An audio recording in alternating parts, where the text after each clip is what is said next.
요 공통 과목은 1학년 때 했으니까 넘어가겠습니다. 자, 일반 선택과 진로 선택 과목, 융합 선택 과목, 이게 2, 3학년 때 하는 과목입니다. 자, 원래 사회탐구는 선택 과목으로 9과목이었습니다. 근데 지금 보시면 알겠지만 4과목, 9과목, 6과목, 총 19과목으로 바뀌었습니다. 9과목이 막 찢고 합치고 융합하고 해서 총 19과목으로 돼 있는데 저희가 신경 써야 되는 과목은 뭐 어디까지냐? 여기까지입니다. 진로 선택 과목. 왜냐? 얘는 석차 등급이 없습니다. 얘는 그냥 성취도 등급 A, B, C, D, E. 얘는 성취도 등급과 함께 석차 등급 1등급, 2등급, 3등급이 들어가기 때문입니다. 여기까지만 신경을 써주시면 되는데 과목이 이렇게 많은데 그럼 어떻게 뭘 할까요? 저희가 이제 수능은 여기만 나옵니다. 수능은. 근데 이 통합사회가 찢어진 게 이겁니다. 그러니까 그 생각을 해야 되는 게 통합사회 수능 준비를 하려면 이 모든 과목을 다 어떻게 봐요? 다 볼 수가 없죠. 그렇죠? 그러니까 제가 아까도 얘기했지만 수시로 좀 준비를 잘해서 가는 게 훨씬 더 유리합니다. 안 그러면 이제 고3 때 수능 준비를 최저만 맞추는 게 아니라 수능 정시로 무조건 가야 된다. 그러면 이 모든 과목을 한번 훑어야 됩니다. 물론 중요한 것만 훑으면 되겠지만 근데 그 자체가 양이 너무 방대하고 이게 지금 13과목입니다. 13과목. 저도 이 13과목 수업을 하라 그러면 저 좀 많이 힘들 것 같은데 몇 과목은 좀 힘들 것 같은데 저희에서 이제 제가 뒤에는 뭐냐면 어떤 사회 과목을 선택하는 게 좋은가 그것도 제가 말씀드리겠습니다. 그러면 제일 먼저 생각해야 되는 게 이 많은 과목 중에 뭘 선택할까? 우선 자신의 흥미를 알아야 됩니다. 내가 어떤 과목을 좋아한다. 나는 막 계산하는 나는 수학적인 사고력이 좋다. 그러면 사회와 문화, 그 다음에 경제 이쪽으로 가면 됩니다. 이과 성향이 강하면 이쪽으로 가면 되고 나는 막 사람들의 생각을 좀 이렇게 반전이나 그 사람들의 머릿속을 이렇게 그 사람이 머릿속에 무슨 생각을 하나 이런 걸 아는 걸 되게 좋아해. 이제 윤리 쪽으로. 그래서 현대사회윤리, 윤리와 사상 이런 쪽으로 가고 전체적으로 글로벌한 그런 국제관계 이런 거에 관계가 있다. 그러면 세계 시민과 질이나 그 다음에 뭐 국제관계 이해 이런 식으로 가면 되고 자신이 어떤 거에 관심이 있나를 좀 생각하고 하는 게 좋고 두 번째는 본인 진로와 좀 생각하는 게 좋습니다. 그 다음 이제 성적 관리를 이제 어떻게 할 거냐 이걸 이제 말씀을 드리겠습니다.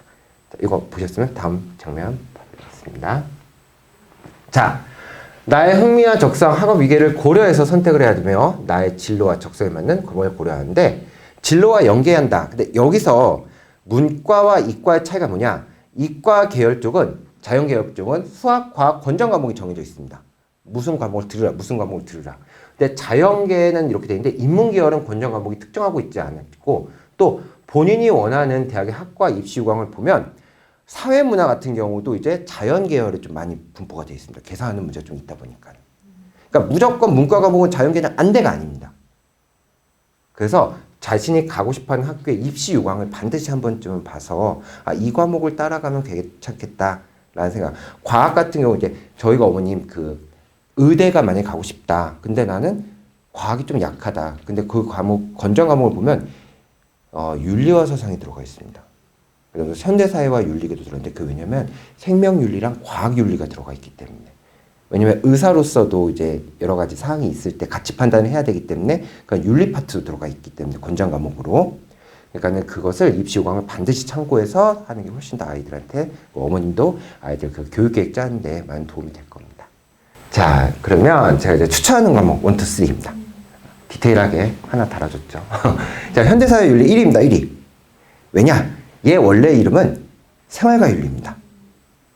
자, 생활과윤리는요, 수능, 전체 수능 학생 2위의 과목이었고, 선택 과목, 문이과 통합해서 2위 과목인데, 우선 숫자, 도표 계산 문제, 표 분석 전혀 없습니다. 그리고 윤리와 사상 과목을 공부한 학생은 유리합니다. 45% 내용이 겹치니까. 또한 사회문화 과목을 선택한 학생도 15%가 중복됩니다. 그 내용이. 그러니까 공부 양이 확실히 줄어들겠죠. 자, 또한 국어, 비문학, 논술 부분. 이번에 영어 지문에 혹시 칸트 나온 거 아십니까? 수능이에요? 예, 영어. 예, 수능 영어에서 여기도 나옵니다. 칸트가. 자, 공부량이 많지 않아, 공부 양은 많지 않습니다. 이게 중요합니다. 양은 많지 않지만 반복 숙달하기가 좋은데 근데 왜 이 과목을 애들이 그렇게 점수가 높지 못하냐.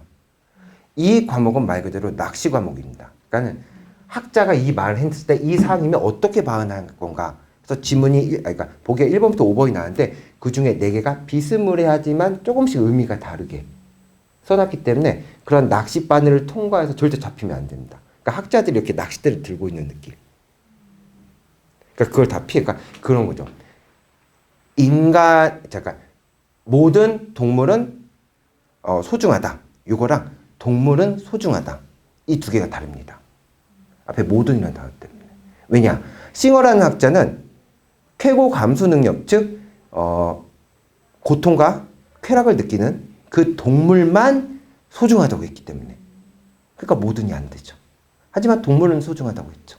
이런 사기들이 정말 사기치는 과목입니다. 얘는. 정확하게 알면 쉬울 수도 있네요. 그럼요, 어머니. 그러니까 제가 공부량이 많지 않지만 어렵진 않다고 얘기하는. 어렵습니다, 얘는. 근데 공부량이 적습니다. 그래서 얘는 많이 연습만, 반복 수단이 정말 중요한 과목입니다. 그래서 이 생활과 윤리, 현대사회 윤리는 그런 게 있습니다, 어머님. 제가 나중에 여기 수업을 들으면 알겠지만 다지선다형이라고 해서 그런 문제집이 나옵니다. 그러니까 학자 나오고 보기가 1번부터 10번입니다. 모두 고르시오. 이런 문제도 있어요. 이런 문제집도 있습니다. 하도 이 헷갈리면 안 되니까요.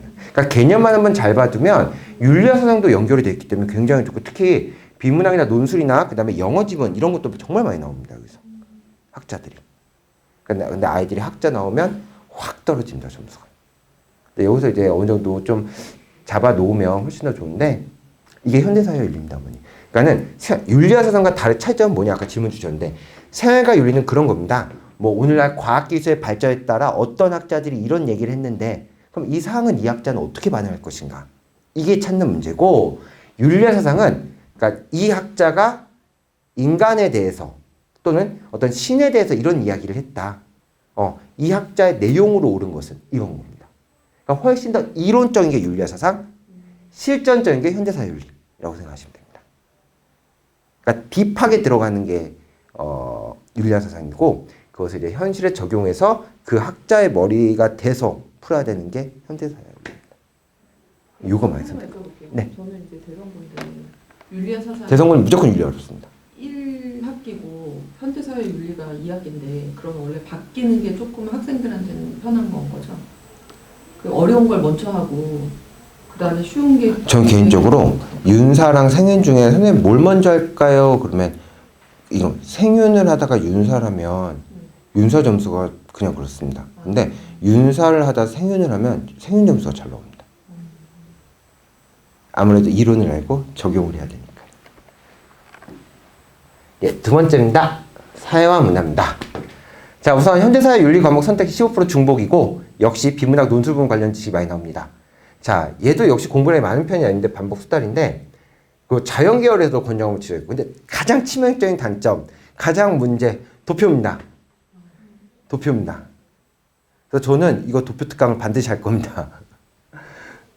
그러니까 아이들이 저도 문과 계열인데 제 도표 풀 때 아이들이 와, 이 정도로 근데 이게 풀어보면 아이들이 다 풉니다. 연습만 잘 되면 정말 기계처럼 잘 풀 수 있는 문제. 도표 연습은 충분히만 하면 그 어떤 문제가 와도 본인들이 스스로 해결할 수 있을 정도만. 그러니까 푸는 방식이 있는데 그게 어려운 거지 그것만 잘 넘어가면 모든 문제 다 충분히 혼자 풀 수 있습니다.